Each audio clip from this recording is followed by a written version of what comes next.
नमस्कार, ground report news में आपका स्वागत है। सर, सबसे पहले आप अपना नाम बताइए सर। मेरा नाम मोहम्मद अमीरुल हक है जी। और मेरे प्लांट का नाम मिथिलांचल कंक्रीट उद्योग प्राइवेट लिमिटेड है जी। ये ककोधा पंचायत के तारडी ब्लॉक में रही टोल पे है और यहाँ से 200 मीटर की दूरी पे पेट्रोल पंप है, मछैता पेट्रोल पंप। जी। और ये उद्योग जो है 2 साल से चला रहा हूँ यहाँ पे। 2 साल से चला रहे 2 हैं। साल से चला रहा हूँ और यहाँ पे हम फ्लाई ऐश ब्रिक बनाते हैं जी। जिसका साइज 10.5-3 है। जी। और पूरे बिहार में ये पहला उद्योग है फ्लाई ऐश ब्रिक का जो इस साइज का ब्रिक बना रहा है, ईंटा बना रहा है। जी। और हम लोग पेवर ब्लॉक भी बनाते हैं जी। और क्या कहते हैं टाइल्स होता है, उस टाइल्स को भी बनाते हैं। जी सर, ये ब्रिक्स किस चीज़ में यूज होता है? जैसे घर बनाने के लिए हो गया, नॉर्मल ब्रिक्स लोग यूज करते हैं। ये ब्रिक जो है जी। अभी तो गवर्नमेंट का जितना भी है प्रोजेक्ट है उस सब में ये ब्रिक का इस्तेमाल होता है। गवर्नमेंट प्रोजेक्ट जैसे हो गया, पंचायत भवन हो गया, ब्लॉक हो गया। अब तो हाई कोर्ट ने भी ऑर्डर कर दिया है जो अब स्कूल वगैरह में भी जो भी बनेगा बिल्डिंग वो सब इसी ब्रिक से, ईंटा से बनेगा। जी। और सर सुनिए ना, ये ब्रिक बनाने का क्या प्रोसेस है, थोड़ा सा बताइएगा शॉर्ट में। इस ब्रिक बनाने के लिए लगभग सारे मटेरियल्स जो है ये वेस्ट मटेरियल्स होते हैं। क्या सब मटेरियल लगता है? जैसे एनटीपीसी से हमें ऐश मिलता है जिसको फ्लाई ऐश बोलते हैं। जी। और पॉन्ड ऐश भी होता है और बॉटम ऐश भी होता है, लेकिन जो वेस्ट ब्रिक बनाने के लिए हमें फ्लाई ऐश का इस्तेमाल करना पड़ता है। उसके बाद दूसरा वेस्ट मटेरियल हो जाता है स्टोन डस्ट।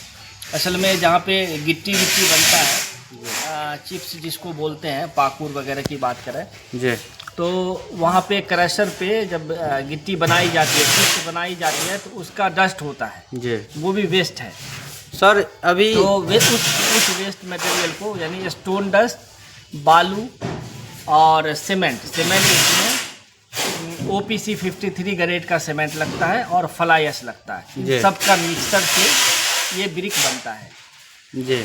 साइज क्या बताया आप, कैसा साइज रहता है? 10.5-3। 10.5-3। पूरे बिहार में ये साइज नहीं है कहीं, सिर्फ और सिर्फ मिथिलांचल कंक्रीट उद्योग में ही ये साइज मिलेगा। सर अभी के टाइम में एक दिन में कितना प्रोडक्शन लगभग? मेरा प्रोडक्शन कैपेसिटी है पर डे 10,000 का, 10,000 बनाने का कैपेसिटी है एक दिन में। जी सर, मान लीजिए अभी का रेट कैसा चल रहा है? मान लीजिए कोई बल्क में लेता है तो उसके लिए क्या डिस्काउंट रहेगा? रेट जो है ना, ये रेट एक्चुअली हमारा प्लांट का रेट है जी 8 रुपये 50 पैसे, 8.5 रुपये पर पीस प्लांट रेट है जी, 8.5 रुपये। हाँ जी। ट्रांसपोर्टेशन और जो थक्की लग के जाता है जी जी, और थक्की लगा के उतारा जो जाता है उसका अलग कॉस्ट होता है। वो डिस्टेंस पे हम लोग डिस्टेंस के अनुसार जो है पे कैलकुलेट करते हैं। जी।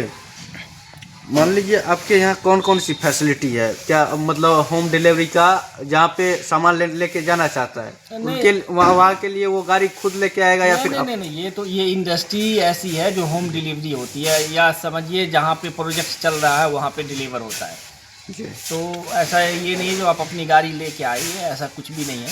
आप यहाँ से हाँ, अगर किसी के पास गाड़ी है जी और वो अपनी गाड़ी से ले जाना चाहते हैं अपना कॉस्ट बचाने के लिए जी, तो वो आके अपना लोड भी कर सकते हैं और अपने गाड़ी से ले भी जा सकते हैं। सर नॉर्मल ब्रिक्स जो होते हैं जो मिट्टी का बनता है, ठीक है, उससे कैसे बेहतर है? ये दोनों में डिफरेंस बहुत डिफरेंट है जी। एक्चुअली दोनों का डिफरेंस ये है जो वो कले से बनता है, मिट्टी से बनता है जी, और मिट्टी से बनने के वजह से उसमें नोनिया जिसको पकड़ते हैं, सीलन के वजह से नोनिया पकड़ लेता है जी। ये ईंटा खराब हो जाता है, इसमें नोनिया नहीं पकड़ता है जी, पहला बेनिफिट। दूसरा बेनिफिट, गवर्नमेंट के रिसर्च के अनुसार इस ब्रिक का भी लाइफ उतना ही है जितना रेड ब्रिक का है जी। तीसरी बड़ी बात है, ये साइज और शेप में इतना परफेक्ट होता है जो लगता है, बहुत ही कम मोटार की जरूरत पड़ती है। आप एग्जाम्पल के तौर पे समझ लीजिए, अगर उसमें 5 तगाड़ी मसाला लाल ईंटा में लग रहा है, इसमें सिर्फ 1.5 से 2 तगाड़ी में काम हो जाता है जी। अब साइज की बेनिफिट की बात बता देते हैं, वो 9, 4 और 2.5 इंच होता है। और ये 10-5-3 है, तो 10, एक 5, ईंट पे लगभग 2.5 ईंट का फर्क हो, यानी उसका 1250 ईंटा और ये ईंटा सिर्फ 1000 के बराबर होता है। जी जी। उसका कॉस्ट जो है, जो अलग अलग जगह पे अलग अलग है, लेकिन वो अगर मिनिमम भी कॉस्ट कैलकुलेट करें तो वो 9.5 रुपये पड़ता है और ये 8.5 रुपये पड़ता है। तो हर मामले में ये बेस्ट है। तो सर मान मजबूती लीजिए की बात जहाँ तक है, उससे ये ज़्यादा मजबूत है। जी। तो मान लीजिए सर, मान लीजिए किसी को नया घर बनवाना है, उसके लिए क्या करना चाहेंगे सर?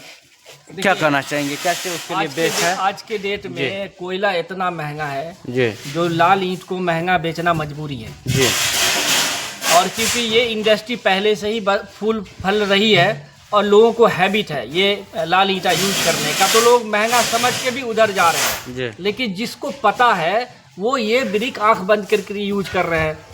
जितना कॉस्ट उनको सिर्फ लाल ईंट खरीदने में पड़ रहा है, उतना में मान लीजिए कि में यहाँ उनका मसाला का भी ऐड करके जो जा रहा है। जी जी। तो कॉस्ट जो है प्लस जो है मान लीजिए 30% कॉस्ट जो है वो यहाँ पे सस्ता हो जा रहा है जी, इस ईंटा से बना। सर मान लीजिए किसी को ऑर्डर देना हो, यहाँ तक पहुँचना हो, क्या एड्रेस है थोड़ा डिटेल में बताइएगा कि वीडियो के माध्यम से कोई आ सके यहाँ? देखिए, जो आसपास 10-12 किलोमीटर में जो लोग भी हैं उनको पता है, मछैता, रही टोला, ककोढ़ा, तांडी पता है जी, बिल्कुल रोड के किनारे ही है। लेकिन जो दूर से है जी, उनके लिए लोकेशन है, जो आप तांडी ब्लॉक सर्च करें जी, तांडी ब्लॉक, और वहाँ किसी से पूछ लीजिए ककोढ़ा पंचायत जाना है जी। अब तांडी ब्लॉक पे जाएंगे तो ककोढ़ा होते हुए ही जाएंगे जी। तो आपको बहुत आसानी से। दूसरा सबसे अच्छा लोकेशन का जो ये है, यहाँ पे भारत पेट्रोलियम का पेट्रोल पंप जी, जो मछैता में है।